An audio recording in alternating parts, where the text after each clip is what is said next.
untuk menyisihkan sebagian untuk perjuangan agama Allah, segera itu dikhususkan, diniatkan harus ada alokasi untuk memperjuangkan agama Allah. Ini adalah yang kedua, ada pilihan hidup. Yang ketiga apa? Ada sikap hati, sikap jiwa, sikap hidup yang benar, bahwa kita itu benar-benar ikhlas kepada Allah. Enggak pernah berkurang sedikit pun keyakinan kita kepada Allah, dan hanya bersandar berharap kepada Allah, enggak bersandar, enggak berharap kepada siapapun. Kalau itu yang kita lakukan, maka apa firman Allah, Bapak dan Ibu yang dirahmati Allah? Firman Allah, karena waktunya sudah habis, mohon perhatikan bagaimana Allah menutup At-Taubah ayat 40. Wallahu azizun hakim. Dan Allah lagi maha perkasa, lagi maha bijaksana. Apa maknanya? Allah itu kenapa menutup dengan dua asmaul husna ini? Aziz. Wallahu aziz. Dan Allah adalah maha perkasa. Allah itu ingin menyampaikan kepada kita, seberat apapun masalah yang kita hadapi, itu remeh dan ringan karena Allah itu aziz. Karena Allah itu maha perkasa. Kemudian, kenapa hakim? Selama apapun perjuangan kita, setertatih-tatih apapun perjuangan kita untuk ikut memperjuangkan agama Allah, ini pasti Allah menangkan. Tinggal nunggu waktu yang tepat. Kapan Allah menganggap tadi yang tiga hal itu dalam diri kita sudah layak untuk mendapat pertolongan Allah. Ini yang Allah firmankan. Makanya Bapak dan Ibu yang dirahmati Allah, kalau kita baca ayat-ayat Al-Quran tentang pertolongan Allah, kita akan menemukan bahwa semua ayat Al-Quran tentang pertolongan Allah itu seringkali memang Allah tutup dengan firman-Nya Azizun Hakim. Allah tutup dengan firman-Nya Azizun Hakim. Misalnya apa?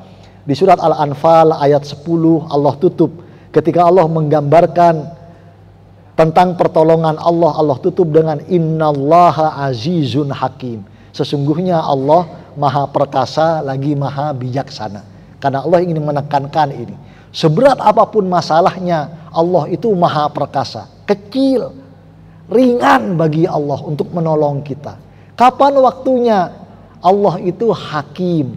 Allah itu akan memberikan pertolongannya ketika Allah yang maha bijaksana sudah menganggap diri kita, keseharian kita, hidup kita, jalan yang kita pilih, ini memang sudah layak untuk memperoleh pertolongan Allah dan untuk Allah muliakan.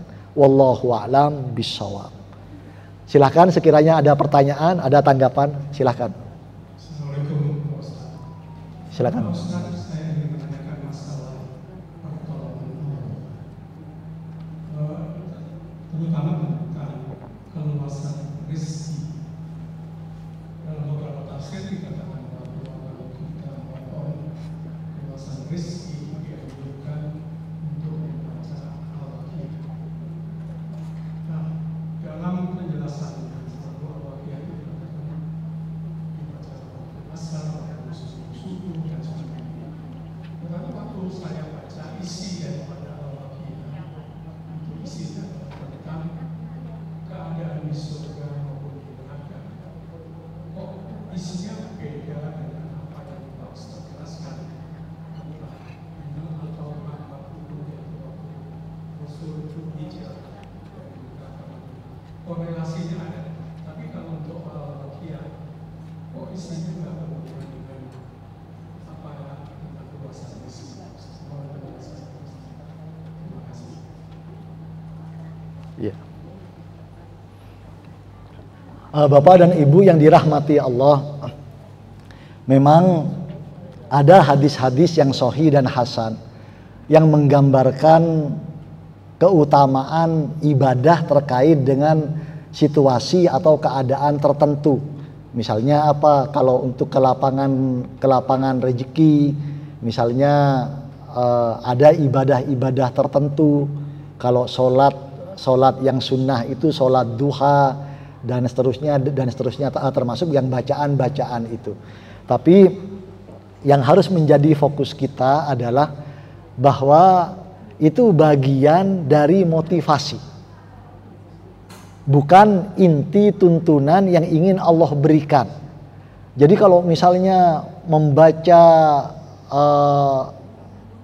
Al-Waqi'ah untuk misalnya tujuan ke lapangan rezeki, sholat duha dengan tujuan kemudahan rezeki dan seterusnya, itu sebenarnya sangat sayang ibadah yang kita lakukan yang sebenarnya nilainya jauh lebih agung, jauh lebih tinggi dari sekedar rezeki yang kita bayangkan menjadi kebutuhan kita. Jadi poinnya itu, Pak. Kemudian yang kedua, Bapak dan Ibu yang dirahmati Allah. Kenapa saya sampaikan bahwa walaupun dalam hadis-hadis yang sahih dan hasan ada ibadah, ada amal-amal tertentu, amal solih tertentu yang terkait dengan kebutuhan-kebutuhan spesifik dalam hidup kita. Di antaranya tentang masalah rezeki tadi, seperti bacaan surat tertentu atau misalnya ibadah tertentu seperti sholat duha dan seterusnya.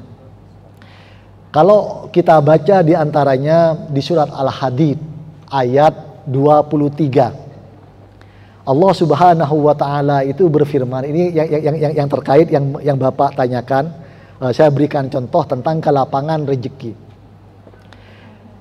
Allah Subhanahu wa taala berfirman, kenapa kadang rezeki itu Allah lapangkan, kenapa kadang rezeki itu Allah takar.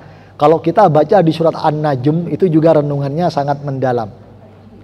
Di surat Al-Hadid ayat 23 Allah Subhanahu wa taala berfirman, A'udzubillahi minasyaitonir rajim, likaila ta'sau ala ma fatakum wala tafrahu bima atakum. Mohon ada yang berkenan membacakan terjemahan surat Al-Hadid ayat 23. Agar kamu tidak bersedih hati terhadap apa yang luput dari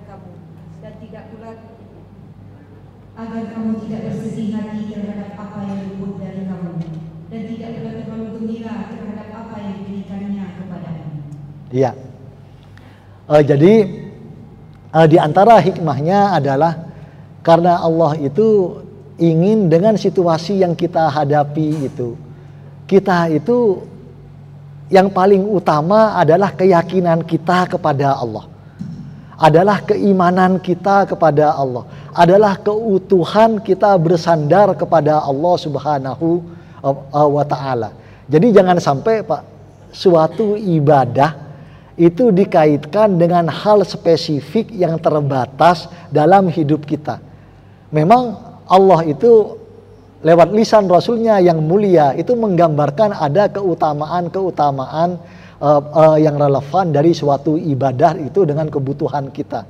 Tapi yang Allah tekankan dalam banyak ayat Al-Quran, ibadah yang kita lakukan itu sebenarnya jauh lebih mulia, jauh lebih bernilai daripada kebutuhan spesifik itu. Maka kemudian Allah firmankan bahwa berkurangnya rezeki, bertambahnya rezeki, kadang di suatu waktu lapangnya rezeki, di waktu lain ditakarnya rezeki sehingga berkurang. Tujuannya apa? Likaila ta'sau ala ma fatakum wala tafrahu bima atakum. Jadi agar kita ini ketika oleh Allah ada yang kelewat kesempatan rezekinya, kita itu enggak gelisah. Kita itu tetaplah kan ada Allah, kan semua dari Allah. Tapi sebaliknya ketika Allah ngasih melimpah, itu juga tidak membuat kita lupa daratan. Bapak dan Ibu yang dirahmati Allah, saya ingin menggambarkan sedikit tentang ini.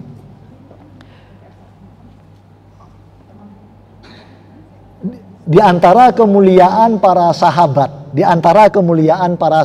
itu apa? Para sahabat itu kemuliaannya di antaranya perjuangannya ibadahnya, kehusukannya itu nggak pernah tergantung pada keadaan hidup mereka. Dan nggak pernah bergantung pada komentar dan sikap orang lain. Kalau kita ini kan sering ketika oleh Allah diberikan kenikmatan, kita ngerasa Allah itu baik. Tapi ketika diberikan ujian, kita itu ngerasa Allah itu nggak peduli pada kita. Ketika kita itu diberikan kelapangan, kita mau mendekat ke Allah. Ketika kita itu oleh Allah diberikan ujian, kemudian kita itu putus asa. Ada renungan-renungan, misalnya saya ingin menceritakan bagaimana ketika Khalifah Umar bin Khattab itu tiba-tiba memecat panglima perang Khalid bin Al-Walid. Kemudian Khalid bin Al-Walid yang selama dari zaman sebelum masuk Islam, awal masuk Islam, selalu menjadi panglima perang legendaris. Kemudian tiba-tiba ketika penaklukan Sam oleh Khalifah Umar bin Khattab dikirimi surat bahwa aku memerintahkan panglima perang diganti dari Khalid bin Walid kepada Abu Ubaidah bin Al-Jarrah. Makanya penaklukan Yerusalem di zaman Khalifah Umar bin Khattab itu, panglima perangnya bukan Khalid bin Walid. Bapak dan Ibu yang dirahmati Allah, semua orang itu kaget. Semua orang itu kaget. Tapi yang lebih bikin kaget pasukan umat Islam adalah ketika panglima perang itu diganti dari Khalid bin Walid kepada Abu Ubaidah bin Al-Jarrah. Khalid bin Walid saat itu berperang, bahkan makin semangat, makin habis-habisan.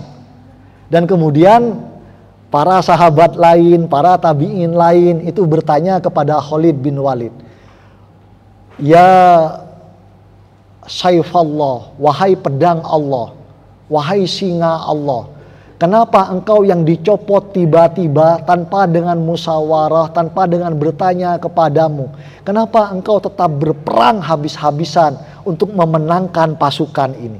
Apa jawaban Khalid bin Walid? Khalid bin Walid kemudian mengatakan, aghzu li Rabbi Umar wala aghzu li Umar. Aku selama ini dari dulu sampai sekarang, aku itu berperang, berjuang untuk Robnya Umar. Dan aku tidak pernah berjuang untuk Umar bin Khattab. Jadi ini Pak, pelajaran dari Al-Hadid ayat 23 bahwa situasi apapun jangan membuat kita itu kemudian berpaling dari Allah kepada medianya, kepada ibadah itu, kepada amal solih itu. Tapi situasi apapun yang kita hadapi itu seharusnya yang paling penting adalah bagaimana kita dengan Allah, bagaimana keyakinan kita kepada Allah, bagaimana kita terus bersandar hanya kepada Allah. Dan itu diantara kemuliaan para sahabat, bahwa perjalanan hidup mereka, ketaatan mereka kepada Allah nggak pernah tergantung pada keadaan hidup mereka. Bahkan nggak pernah bergantung pada komentar orang dan pandangan orang. Tapi semata-mata hanya untuk Allah, hanya kepada Allah Subhanahu wa ta'ala. Wallahu a'lam bishawab. Cukup Bapak Ibu? Baik, itu kajian kita untuk hari ini. Surat At-Taubah ayat 40 yang insya Allah relevan sebagai renungan kita untuk menteladani perjuangan dan prinsip-prinsip hidup dari Rasulullah Sallallahu Alaihi Wasallam. Kurang lebihnya mohon maaf. Subhanakallahumma wa bihamdik, ashhadu an la ilaha illa anta, astaghfiruka wa atubu ilaik. Billahi taufiq wal hidayah. Wassalamualaikum warahmatullahi wabarakatuh.